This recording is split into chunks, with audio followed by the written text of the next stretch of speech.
Chicos y chicas, muy buenas noches. Bienvenidos a una nueva semana de Aprende en Casa. Espero que vaya bien todo en casa. Llegamos a una bonita estación, la primavera, la cual se relaciona con el Día de la Juventud. Se relaciona porque pues la juventud es el florecimiento de la vida, acompaña la primavera. En ese sentido, chicos y chicas, un abrazo, feliz Día de la Juventud a cada uno de ustedes, un abrazo enorme de mi parte. Espero que lo pasen de la mejor manera, ¿no? Una vez más, mis sinceras felicitaciones a toda la juventud franciscana, ¿no? A todos los que día a día están haciendo el esfuerzo para lograr sus objetivos de culminar el año escolar. En ese sentido, que tengan una hermosa semana, a cuidarse en familia. Ahora, la sesión de esta semana es comprendemos los conflictos sociales y proponemos soluciones. Vamos a recordar lo que tal vez hemos tratado la semana pasada, ¿no? Las dimensiones de un conflicto social, entender qué dimensiones tiene los conflictos sociales. La semana pasada lo hablamos algo así breve, ¿no? Ahora también lo vamos a recordar. Es importante remarcar que un conflicto social no es sinónimo de violencia. O sea, no necesariamente un conflicto es sinónimo de violencia. Es inherente a la vida misma y como en cualquier conflicto, este se presenta como una oportunidad para conocer intereses de todas las partes y fortalecer vínculos para dialogar y tomar acuerdos. O sea, el conflicto me debe permitir eso, ser una oportunidad de conocer los intereses de las otras partes y fortalecer mis vínculos para dialogar y tomar acuerdos. Entonces, los conflictos sociales tienen distintas dimensiones. La dimensión ecológica ambiental, cuando estos conflictos se dan a base de dañar el medio ambiente para un grupo de personas, y lógico que van a reclamar, ¿no? La dimensión social, lo que afecta a la sociedad, la dimensión humana que es inherente a las personas, o sea, cómo se dimensionan esos problemas por nuestra misma condición de ser humanos. Dimensión institucional, dimensión ética, dimensión política, dimensión tecnológica y dimensión económica, ¿no? Pues el desarrollar todo esto generaría un desarrollo sostenible global. Esas son las dimensiones de un conflicto social, que posiblemente más adelante lo podamos hablar con mayor precisión. El conflicto social, también estamos recordando de la semana pasada, es un proceso complejo en el que sectores de la sociedad y el Estado o empresas perciben que sus objetivos, intereses, valores o necesidades son contradictorios. Estamos pues ante demandas de numerosas personas que se sienten amenazadas o perjudicadas por la contaminación de un río, la mala prestación de un servicio público, la afectación de sus derechos laborales y otros motivos que movilizan para buscar explicaciones sobre lo ocurrido y encontrar soluciones. Pero tengan cuidado, el conflicto debe ser adecuadamente canalizado para evitar que surja la violencia. O sea, si el conflicto se canaliza de forma adecuada, vamos a evitar que surja violencia. Y lógico que también hay personas que aprovechan esa situación para asusar y generar violencia, ¿no? En ambos lados, Estado como la sociedad civil en conjunto, ¿no? Te invito a visualizar este primer video para más o menos entender lo que quiero llegar en esta explicación.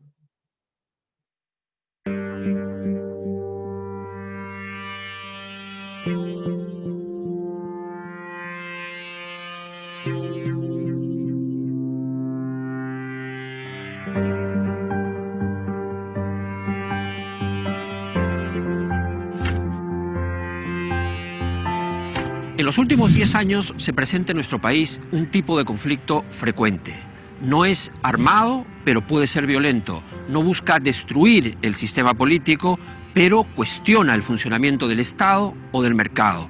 Nos referimos al conflicto social. Veamos algunos datos de conflictos sociales en el Perú, según el sistema de monitoreo de la Defensoría del Pueblo.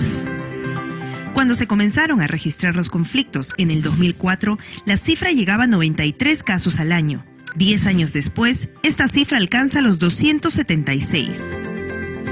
Desde el año 2007 hasta la fecha, los conflictos socioambientales representan la mayoría de casos registrados mes a mes. Actualmente, son más del 60%. En el caso de los conflictos en etapa de diálogo, cabe mencionar que la mitad de ellos ha sido antecedido por hechos de violencia. Los conflictos sociales pueden ser agrupados en dos grandes ámbitos: el de las relaciones entre la población y las industrias extractivas, y entre la población y la gestión pública. Para mí, un conflicto social es una pelea, una disputa. Es algo complicado, ¿no? Porque involucra intereses de diversos grupos. Un conflicto social para mí es cuando las personas llegan altercados y no se pueden entender.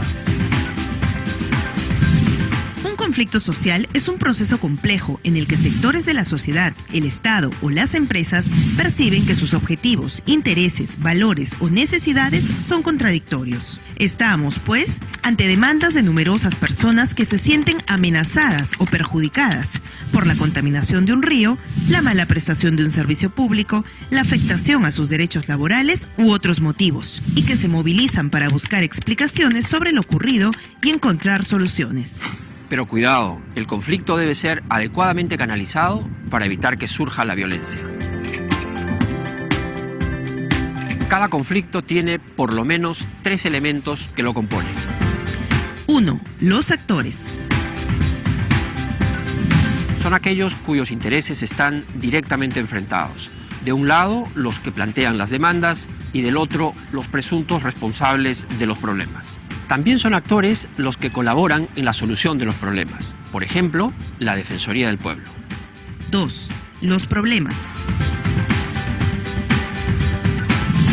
En principio, no hay una misma perspectiva entre las partes. Cada quien habla desde sus propios intereses o creencias, pero si se hace un buen análisis y se comunica la información, se puede ir avanzando hacia ideas cada vez más compartidas. 3. El proceso. Es la manera como discurre el conflicto, su dinámica.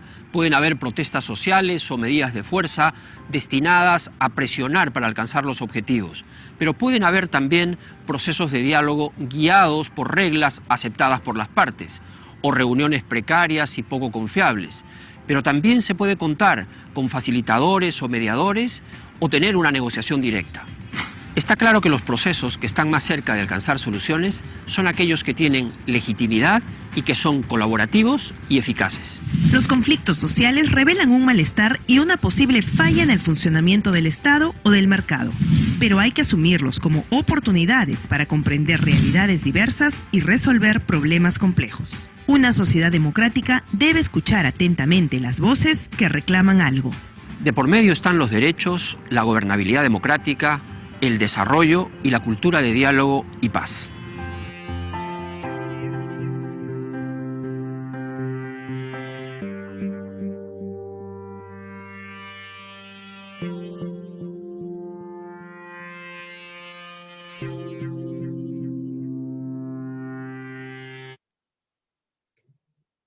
Bien, este es el primer video, son 3 videos que les voy a presentar en esta clase. Todas son de 4 videos, pero 3 son de la Defensoría del Pueblo. En ese sentido podemos resaltar, por ejemplo, uno de los principales problemas que se generan los conflictos sociales es los problemas ambientales de contaminación que están afectando nuestro medio ambiente, y eso perjudica a un grupo social y de hecho que va a reclamar. Hay varios factores más, como los de servicios, una mala prestación de servicio, de agua, luz, de educación, no lo sé, ¿no? Entonces, que también generan conflictos sociales, ¿no? Entonces, ese es lo primero que podemos rescatar de este video.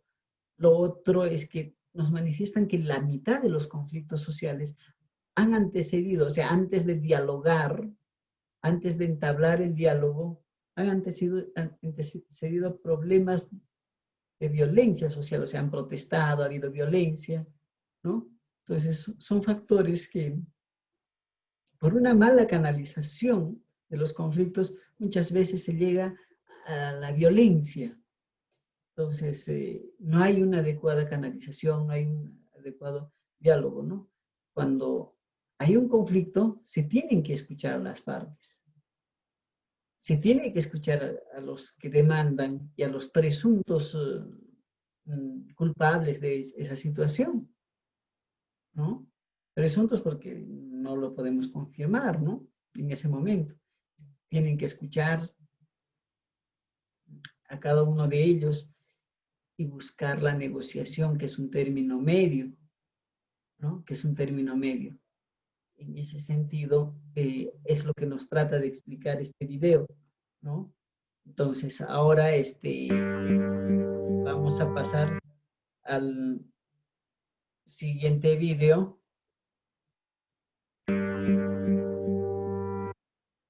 ¿Ya? A ver, veamos. ¿Qué dice el siguiente video, ya? Escuchemos.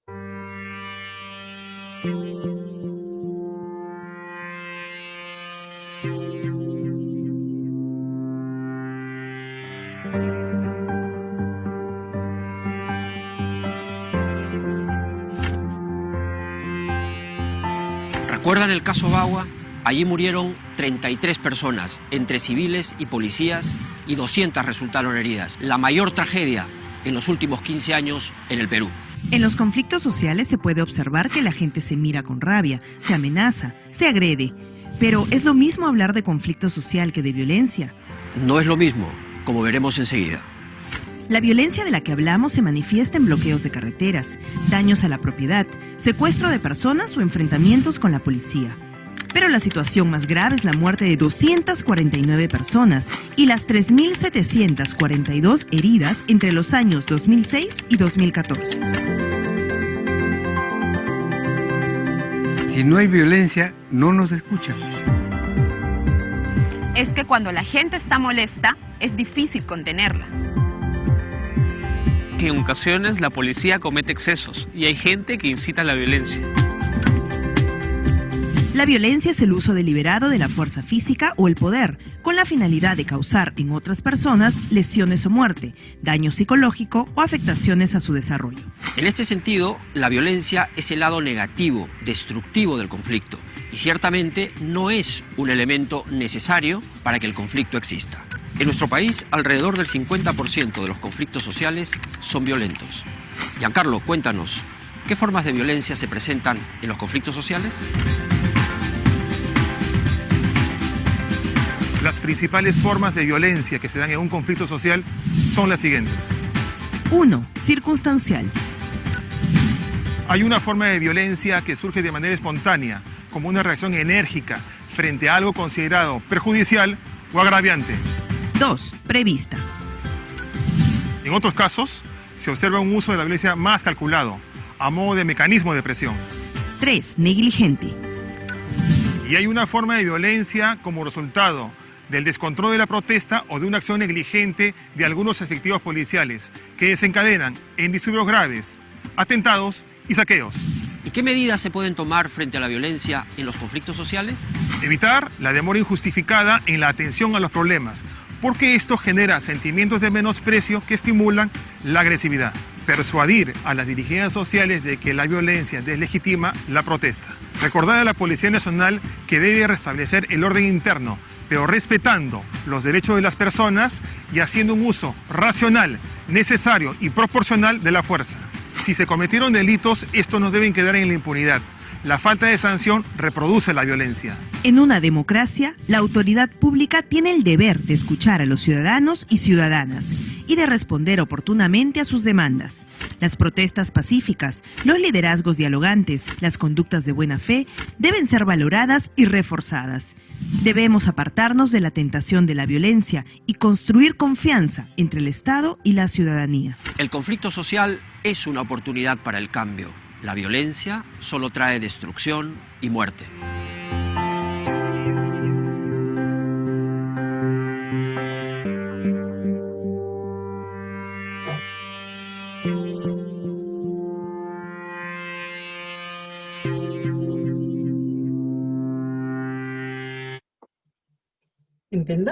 Entendamos lo siguiente: conflicto es una cosa y la violencia es otra. Muchas veces los conflictos se derivan a violencia.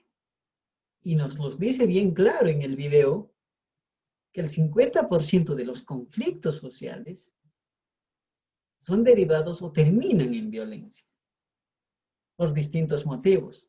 Muchas veces porque las autoridades o los que supuestamente han generado este conflicto, los responsables de generar este conflicto social, no dialogan de la manera correcta y se desencadena en un conflicto ilógico que también la otra parte no sabe escuchar, ¿no? Entonces, los conflictos no deben de terminar en violencia, sino en una negociación de ambas partes y cerrar los malos entendidos o los errores que pueda haber en un determinado proyecto, en una determinada circunstancia, ¿no? Entonces se tiene que dialogar, porque también la otra parte, ya sea el Estado, la empresa, puede estar equivocado, ¿no? Y puede corregir muchas cosas, ¿no? Así como también la parte que demandante puede estar equivocado.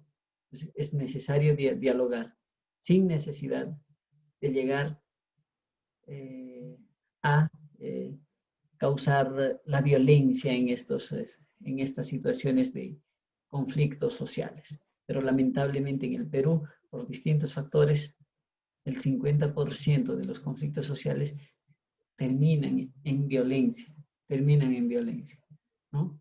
Bien, ese es el segundo video. Ahora veamos el tercer video.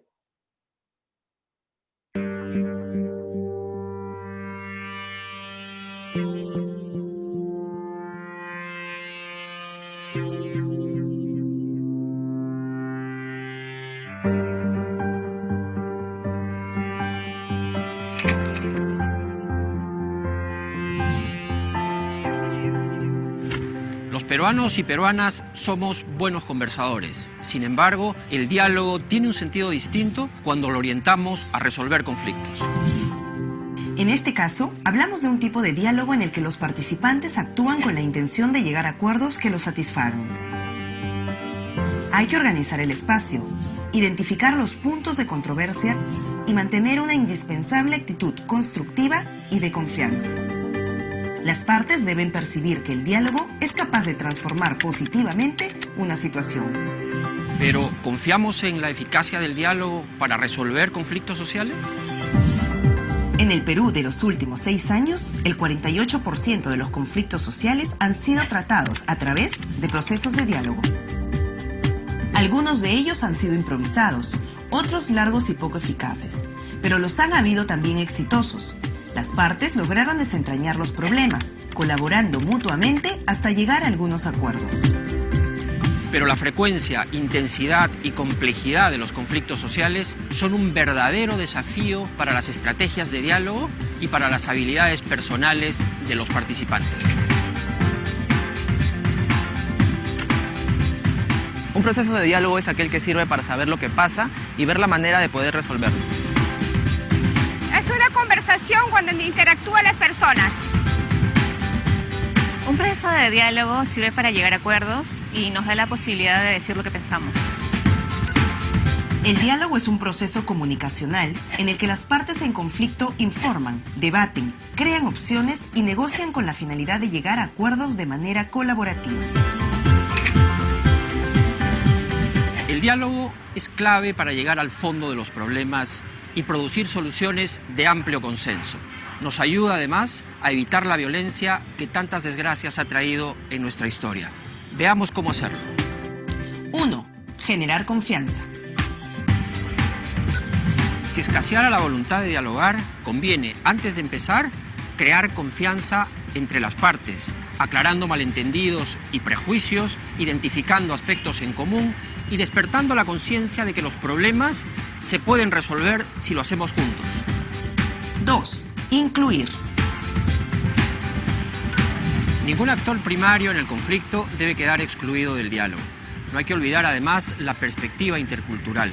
Quizá necesitemos intérpretes de lenguas distintas o adaptar procedimientos al contexto cultural o buscar también equivalencias a los conceptos. 3. Contar con un facilitador. Conviene recurrir a un facilitador o mediador que convoque a las partes para explicar en qué consiste el proceso de diálogo. No es ni un juicio ni una asamblea comunal. Deberá también establecer las reglas de respeto mutuo y de uso de la palabra. Conviene también que el mediador o facilitador estimulen la creación de soluciones a los problemas y que se cuiden de que las actas estén bien elaboradas porque ellas deben expresar con claridad la voluntad de las partes. 4. Elaborar actas de acuerdos. Mucho ojo, cada participante debe leer bien los acuerdos antes de firmar el acta.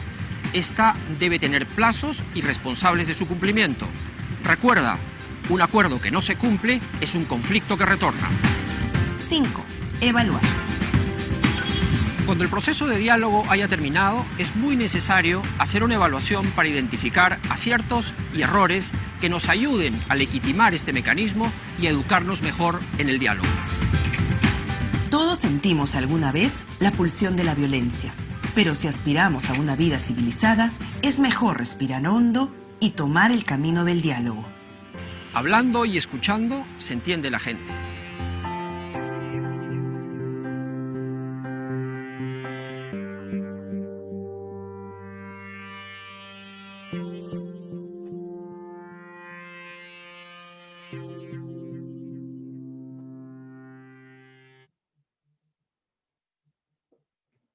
Bien, en este video podemos ver la importancia de la negociación, del diálogo y qué pasos se debe cumplir para que esto funcione, ¿no? En su defecto no va a tener un buen puerto, ¿no? Y también manifiesta en el video que una negociación o los acuerdos de una negociación se deben cumplir. Si no se cumplen, vuelven a ser un conflicto. Entonces, eso también muchas veces sucede, ¿no? Cuando se genera conflicto, se negocia, se llegan a acuerdos, pero después no se cumplen y se retornan esos problemas, ¿no? Antes de pasar al reto, les quiero presentar un video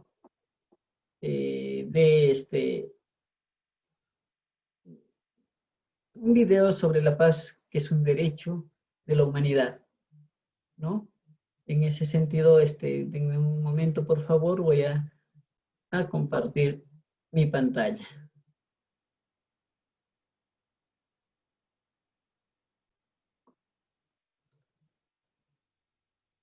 Bien, a ver, este es el otro video que quería compartir o quiero compartir con ustedes. Todos tenemos derecho a la paz. A nacer en paz. A vivir en paz. A morir en paz. A una cultura de paz. Es nuestro derecho. Es nuestro derecho fundamental. El de todos. Nacemos con él y nadie puede quitárnoslo. Queremos vivir con él. Todos tenemos derecho a una paz sólida, fundada. A una paz cierta. A una paz con razón. Con muchas razones. Porque hay razones para ello. No es un capricho, no. Es nuestro legítimo deseo. Nuestro derecho. El derecho de todas las personas, el de todos los pueblos. ¿Quién no quiere vivir en paz? ¿Tú? ¿Tú no? ¿Y tú? Yo sí. Y yo. Y yo. Y yo también. Y yo también. Yo también. También. También. Yo también quiero vivir en paz. Entonces, ¿por qué no la tenemos? ¿Por qué seguimos sin ella? No lo entiendo. Yo no lo entiendo. No lo puedo entender. Ni yo tampoco. Y yo tampoco. La queremos. La exigimos. Y la demandamos ya. Es justo. Es un derecho humano. Nuestro derecho. Tenemos ese derecho. Tú lo tienes. Él, ella. Nosotros. Todos lo tenemos. Queremos garantías. Para nacer en paz. Para vivir en paz. Para morir en paz. Y punto. Punto. Y punto. Si estás de acuerdo, únete a nosotros Y firma en Paz sin Fronteras. Por la paz. Por el derecho humano a la paz. Paz sin fronteras.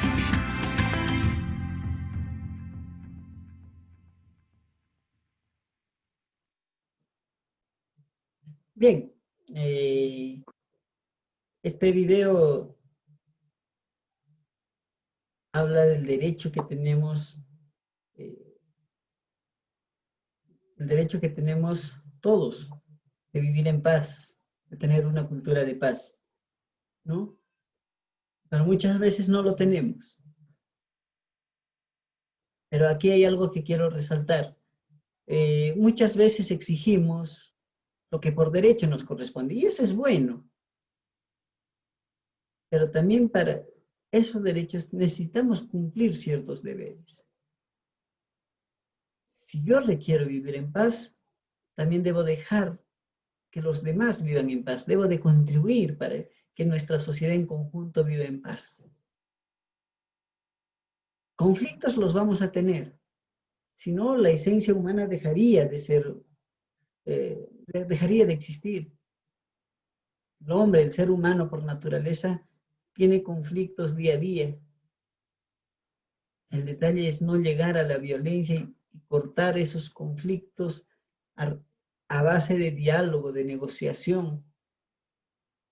Solo así garantizaremos la paz en nuestra sociedad. Que por derecho todos, absolutamente todos, tenemos el derecho de vivir en paz, para morir en paz. En ese sentido, chicos, es una responsabilidad de todos nosotros. Espero que los videos que haya presentado nos ayude a deslucidar lo que queremos trabajar. Tu reto será elaborar un texto argumentativo con respuestas para la solución de conflictos. Además, debes evidenciar las partes que intervienen en un conflicto, el problema central, así como tu posición ética para la solución. O sea, vamos a hacer un texto argumentativo, ¿no? Luego, te reúnes con los integrantes de tu familia para dialogar sobre los diversos conflictos que se han dado en tu localidad, en tu región o en país, y debatan sobre cómo solucionarías. Luego selecciona 3 conflictos de tu región o país, elabora un cuadro de doble entrada, donde pondrás el asunto público, posiciones o intereses, y las posibles soluciones. Esa es una de las actividades, y para finalizar, debes saber de realizar tu texto argumentativo donde presentes problemas que causan el conflicto, las partes involucradas, las propuestas para su solución. Recuerda que un texto argumentativo debe tener un párrafo donde presentes tus argumentos sobre el tema seleccionado, luego otros párrafos donde presentes el desarrollo de tus ideas e incluyes un balance de los argumentos a favor y en contra de lo que expresas, y finalmente tus conclusiones sobre el tema para cerrar el texto. Eso debe tener un texto argumentativo. Para entregarme ese trabajo tenemos hasta el día viernes 25 de septiembre, 8 de la noche, como siempre. En ese sentido, chicos y chicas, a realizar el trabajo en los tiempos establecidos. Las dudas que tengan, por favor, me lo hacen saber mediante el grupo de WhatsApp para ir absolviéndolos. Conmigo, chicos y chicas, será hasta la próxima semana, y nuevamente que tengan un bonito Día de la Juventud. Un abrazo a la distancia, cuídense mucho, cuídense en familia.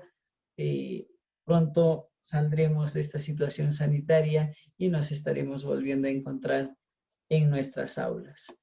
Gracias, hasta la próxima semana.